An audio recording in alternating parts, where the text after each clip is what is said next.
નમસ્કાર વિદ્યાર્થી મિત્રો, આપ સર્વેનું ફરી એકવાર આપણી ચેનલમાં સ્વાગત છે। તો આજે આપણે ધોરણ 12 વિશે સમાજશાસ્ત્ર અને પાઠ નંબર 1માં રાષ્ટ્રીય એકતા વિશે સમજણ મેળવીશું। જો મિત્રો તમે આ પાઠનો ભાગ 1 અને ભાગ 2 ન જોયો હોય તો તે જોવા આપણને હું વિનંતી કરું છું। તો આપણે આજના લેક્ચરની શરૂઆત કરી।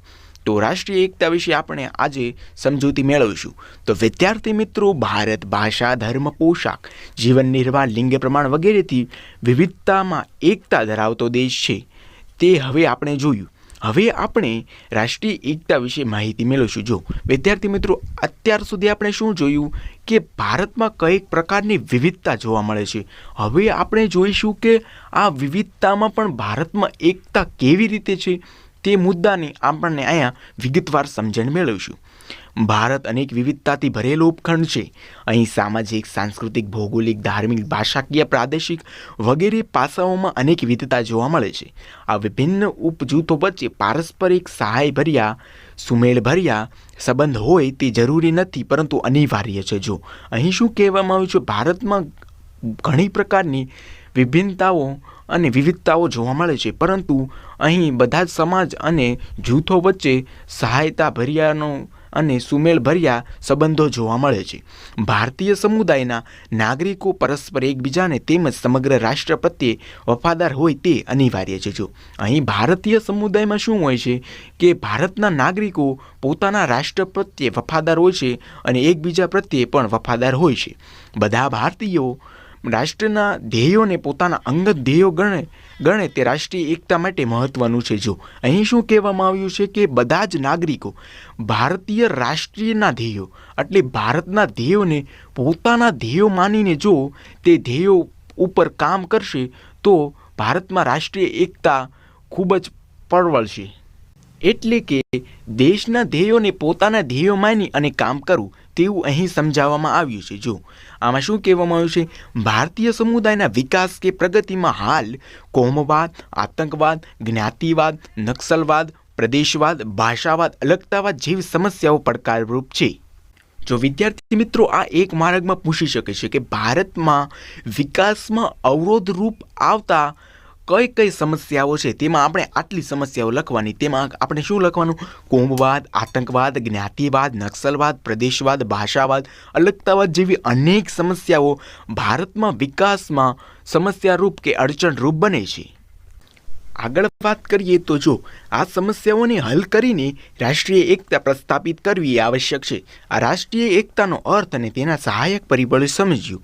હવે રાષ્ટ્રીય એકતા શું છે તેની આપણે સમજણ મેળવી। હવે રાષ્ટ્રીય એકતાની વ્યાખ્યાઓ આપણે જોઈ।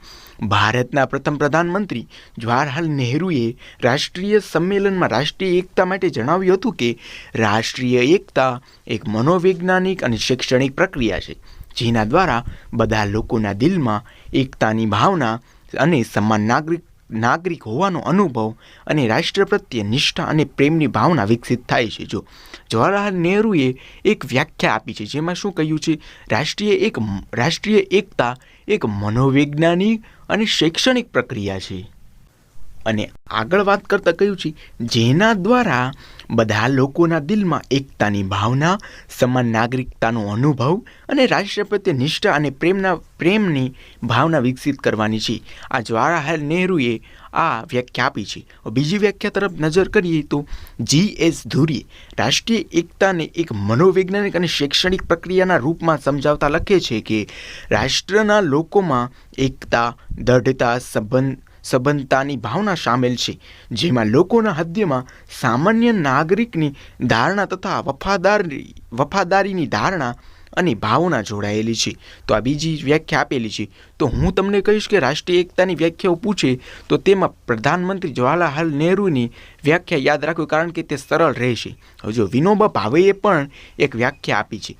રાષ્ટ્રીય એકતા એક ભાવાત્મક એકતા, ભાઈચારો અને રાષ્ટ્ર પ્રેમની દ્રઢ ભાવનાઓ છે, જે એક દેશના બધા નિવાસીઓને પોતાની વ્યક્તિગત, પ્રાદેશિક, ધાર્મિક અને ભાષાકીય વિભિન્નતાઓને ભૂલવામાં સહાયક કરે છે। જો વિનોબા ભાવેએ સરસ વ્યાખ્યા આપ્યા શું કહ્યું છે કે જો રાષ્ટ્રીય એકતા ભાવાત્મક એકતા, ભાઈચારો, રાષ્ટ્ર પ્રત્યે પ્રેમની ભાવના દૃઢ કરે છે। જો શું કહ્યું છે કે જો રાષ્ટ્રીય એકતા એક એવી પ્રક્રિયા છે જેના દ્વારા આપણે દેશના નાગરિકોના મનમાં અને તેમના દિલમાં રાષ્ટ્ર પ્રત્યે આપણે એકતા અને તેમ વફાદારીની ભાવના આપણે જગાવી શકીએ. તેમજ બધા નાગરિકો વ્યક્તિગત, પ્રાદેશિક, ધાર્મિક અને ભાષાકીય વિભિન્નતાઓને ભૂલી જાય અને એક રાષ્ટ્ર અને એક નાગરિક હોવાનું તેઓ કટિબદ્ધ રહે, એટલે કે તેઓ એક જ છે તેવું માને, તેને રાષ્ટ્રીય એકતા કહેવાય છે. હવે જો રાષ્ટ્રીય એકતામાં સહાયકારક પરિબળો વિશે આપણે સમજણ મેળવીએ તો પહેલું છે તેમાં ભૌગોલિક પરિબળ. ભારતમાં ભૂરાજકીય એકતાનું દર્શન અને સભાનતા ભારતના ઋષિમુનિઓ અને રાજ્યકર્તાઓ ધરાવતા હતા. સંસ્કૃત સાહિત્યમાં ઋગ્વેદમાં ભારતની ભૌગોલિક રાજકીય એકતાની સભાનતા અભિવ્યક્ત થાય છે. જો આમાં શું કહ્યું કે ભારતમાં રાષ્ટ્રીય એકતામાં સહાયકારક પરિબળમાં પહેલું છે ભૌગોલિક પરિબળ. તેમાં જો ભારતનું ભૌગોલિક વિસ્તાર તેમજ ભૌગોલિક ગતિવિધિ પણ રાષ્ટ્રીય એકતા સર્જવામાં મદદરૂપ કરે છે. જો ભારત વર્ષ, ચક્રવર્તી, એકાધિપતિ જેવા નામ ભૌગોલિક એકતાનો આદર્શ વ્યક્ત કરે છે. જો આ પણ એક વારકમાં પૂછી શકે છે કે ભારતના ભૌગોલિક એકતાના દર્શન કરાવતા નામો જણાવો, તો તેમાં શું લખવાનું? ભારત વર્ષ, ચક્રવર્તી અને એકાધિપતિ. જો ભારતભરમાં મંદિરો, પવિત્ર નદીઓ અને પહાડો પથરાયેલા છે. તેના દર્શન અને સ્નાનનો મહિમા બની રહ્યો. તેથી આ બધા સ્થળોએ યાત્રાધામોનો વિકાસ થયો. જો આમાં શું કહ્યું છે? જો ભારતભરમાં મંદિરો, નદીઓ, પહાડો જેવા અદ્વિતીય અને ખૂબ જ સરસ જોવાલાયક સ્થળો છે. અને આ જોવાલાયક સ્થળોમાં આપણે શું કર્યું કે દેશના નાગરિકો એકતાની ભાવના સમજે તે માટે ત્યાં એક આપણે વ્યક્તિને મંદિર, મસ્જિદ જેવા ઘણા બધા વિસ્તારોનો આપણે વિકાસ કર્યો અને ઘણા બધા જોવાલાયક સ્થળો ધર્મસ્થાનોમાં પરિવર્તિત થયા અને સ્નાનનો મહિમા તેમજ દર્શનનો મહિમા પ્રાપ્ત થતાં અહીંયા યાત્રાધામનો વિકાસ થયો. ધર્મસ્થળોની યાત્રાની સંસ્કૃતિ રમણીય અને હવાખાનામાં સ્થળો જે હંમેશા ભારતના લોકોને ભારતભરના વિવિધ પ્રદેશોમાં પરિભ્રમણ પ્રયત્ન કરવા માટે પ્રોત્સાહિત કરે છે. તેનાથી ભૌગોલિક રાજકીય એકતા દ્રઢીભૂત થાય છે. લોકો માતૃભૂમિ પ્રત્યે પ્રેમ કે દેશભક્તિ અભિવ્યક્ત કરે છે. ભૌગોલિક દ્રષ્ટિથી ભારતની સીમાઓ કાશ્મીર અને હિમાલયથી લઈને દક્ષિણમાં કન્યાકુમારી અને પૂર્વમાં અસમ, મણિપુરીથી લઈ પશ્ચિમમાં ગુજરાત સુધી ફેલાયેલું છે. જો સમગ્ર ભારત 32,87,263 ચોરસ કિમીમાં વિશાળ વિસ્તારમાં ફેલાયેલો છે અને આ વિશાળ ભૂમિ વિસ્તારોમાં આશરે કુલ 1.21 કરોડ જેટલી વસ્તી, એટલે 121 કરોડ જેટલી વસ્તી અહીં વસવાટ કરે છે. જો આમાં 3 મેન મુદ્દા અને 3 એક વાક્યના આવી પહોંચ્યા છે. જો સમગ્ર ભારતનું કિલોમીટરમાં વિસ્તારના કેટલો છે, તેમાં આપણે કહીએ કે ભૂસ્તર આપણા ભારતનું ભૂમિ પ્રદેશનો કેટલો છે, તો 32,87,000 લખવાનું. અને બીજો પ્રશ્ન હતો કે ભારતની વસ્તી કેટલી છે, તો 121 કરોડ. મેદાની વિસ્તાર પહાડો, નદીઓ, સમુદ્ર, જંગલ અને રણ જેવી ભૌગોલિક વિશેષતાઓ ધરાવતો આપણો દેશ ભારત છે. જો આપણા ભારતમાં ભૌગોલિક વિવિધતાઓ પણ જોવા મળે છે, જેમ કે સમુદ્ર અહીં છે, જંગલ છે, રણ પણ અહીં છે. આવી રીતે ભારત ભૌગોલિક વિવિધતાથી સંપન્ન દેશ છે. ઐતિહાસિક રીતે નાના રાજ્યોમાં વહેંચાયેલો ભારત એક દેશ તરીકે પ્રસિદ્ધિ પામ્યો છે.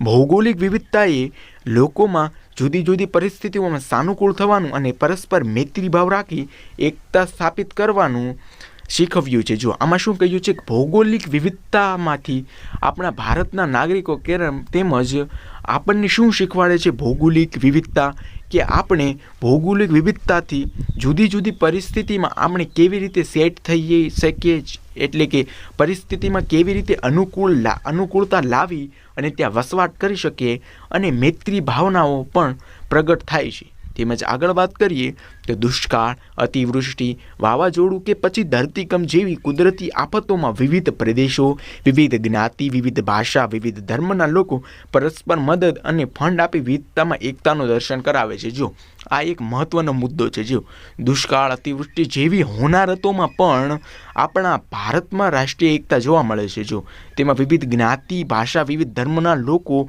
પરસ્પર ભેગા મળી એકબીજાની મદદ કરે છે અને સહાયભૂત બને છે. હવે બીજા મુદ્દા તરફ જઈએ તો આ ભારતીય રાષ્ટ્રીય એકતામાં પરિબળમાં આ બીજો મુદ્દો છે ભારતનું બંધારણ.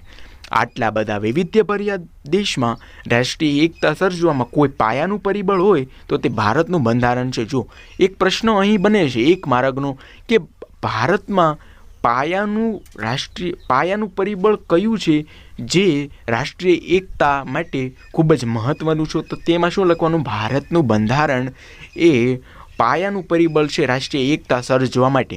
ભારત એ વિવિધ રાજ્યોનો સંઘ છે. આ સંઘ રાજ્યોને જોડતો કોઈ લેખિત દસ્તાવેજ હોય તો તે બંધારણ છે. ભારતના બંધારણના આમુખમાં ભારત એ સાર્વભૌમ છે, તેમજ સમાજવાદી, બિનસાંપ્રદાયિકતા, લોકતાંત્રિક અને પ્રજાસત્તાક રાજ્ય છે અને ન્યાય, સ્વતંત્રતા અને સમાનતા તેના પાયા છે. ભારતના બંધારણમાં સમાનતાના અધિકારમાં ધર્મ, જાતિ, જ્ઞાતિ, લિંગ કે જન્મસ્થાનના કારણોને ભેદભાવ ઉપર કાયદા દ્વારા પ્રતિબંધ લગાવવામાં આવ્યો છે. ભારતનું બંધારણ બધા જ નાગરિકોને વ્યક્તિગત ગૌરવની તથા રાષ્ટ્રીય એકતા અને અખંડિતતાની ખાતરી આપીને તેમનામાં ભ્રાતૃભાવ દ્રઢ બનાવે છે. ભારતનું બંધારણ ભારતને ધર્મનિરપેક્ષ રાજ્ય તરીકે સ્વીકારે છે. એટલે કે ભારત રાજ્યનો કોઈ ધર્મ નથી. બધા જ ધર્મો માટે સમાન આદર અને રક્ષણ મળે છે. બધા જ નાગરિકોને મુક્તપણે ધર્મ માનવા તથા પાળવાનો અને તેનો પ્રચાર કરવાનો અધિકાર બંધારણ આપે છે. ભારત કોઈ પણ સ્થળે વસવાટ કરતા અને પોતાની આગવી ભાષા, લિપિ કે સંસ્કૃતિ ધરાવતા લઘુમતી જૂથોને આ બધાનું જતન કરવાનો પણ અધિકાર આપે છે. આ બધા અધિકારો રાષ્ટ્રીય એકતાના ઘડતરમાં પ્રાથમિક ભૂમિકા ભજવે છે. જો આ મુદ્દામાં શું આવ્યું એ ભારતનું બંધારણ કેવી રીતે રાષ્ટ્રીય એકતા સર્જવામાં મદદરૂપ થાય છે, એટલે કે ભારતમાં બંધારણ જે ઘડવામાં આવ્યું છે તેમાં ઘણા બધા કાયદાઓ તેમજ ઘણી બધી છૂટછાટો આપવામાં આવી છે, જેના કારણે રાષ્ટ્રીય એકતા જળવાઈ રહે છે. હવે ત્રીજો મુદ્દો જોઈએ તો નાગરિક ફરજો.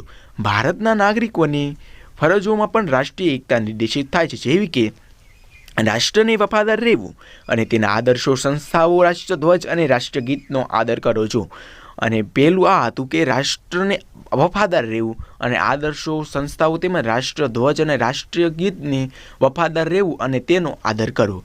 આઝાદી માટેની લડતને પ્રેરણા આપનાર ઉમદા આદર્શોને હૃદયમાં સન્માનિત કરવું અને તેમને અનુસરવું. જો આઝાદી માટે જે લડ્યા અને શહીદ થયા છે તેઓ માટે આપણા દિલમાં આદર સન્માન રહેવું. ભારતનું સાર્વભૌમત્વ, એકતા અને અખંડિતતાનું સંવર્ધન કરવું, તેનું રક્ષણ કરવું એ આપણા નાગરિક ફરજ છે. જો ભારતનું સાર્વભૌમત્વ તેમજ એકતા, અખંડિતતાનું સંવર્ધન કરવું એ આપણી એક મૂળભૂત ફરજ છે, તેમજ નાગરિક ફરજ પણ છે. દેશનું રક્ષણ કરવામાં યોગદાન આપવું, રાષ્ટ્રીય સેવા પણ બજાવવી, ધાર્મિક, ભાષાકીય, પ્રાદેશિક અથવા સાંપ્રદાયિક તફાવતોથી પર રહેવું. એટલે કે ધાર્મિક, ભાષાકીય આવા ઘણી બધી ભેદભાવો છે તે ભેદભાવોનું આપણે આચરણ ન કરવું અને તેઓ જે પણ કોઈ વ્યક્તિ ભેદભાવ આવા કરતા હોય તેને આપણે સલાહ સૂચન આપવી અને તે ભેદભાવોથી આપણે દૂર રહેવું. ભારતના તમામ લોકોમાં સુમેળ અને સમાન બંધુત્વની ભાવના વૃદ્ધિ કરવી, તેમજ સ્ત્રીઓના ગૌરવને સન્માનિત અને તેના વ્યવહારો કરવા. જો સ્ત્રીઓને ગૌરવ આપવું અને તેવા જ ગૌરવપૂર્ણ વ્યવહાર તેઓ સાથે કરવા. હવે ચોથો મુદ્દો છે કાયદાઓ.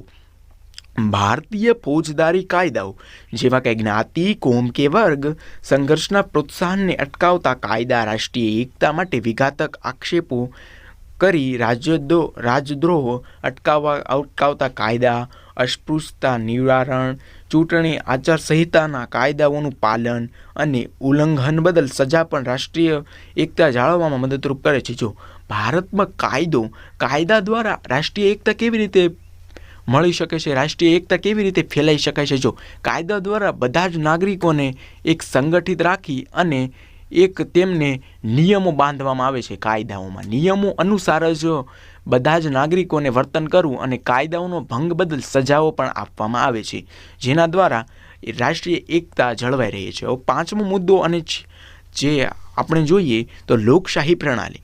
ભારતની લોકશાહી શાસન પ્રણાલી રાષ્ટ્રીય એકતા માટે સહાયક પરિબળ છે.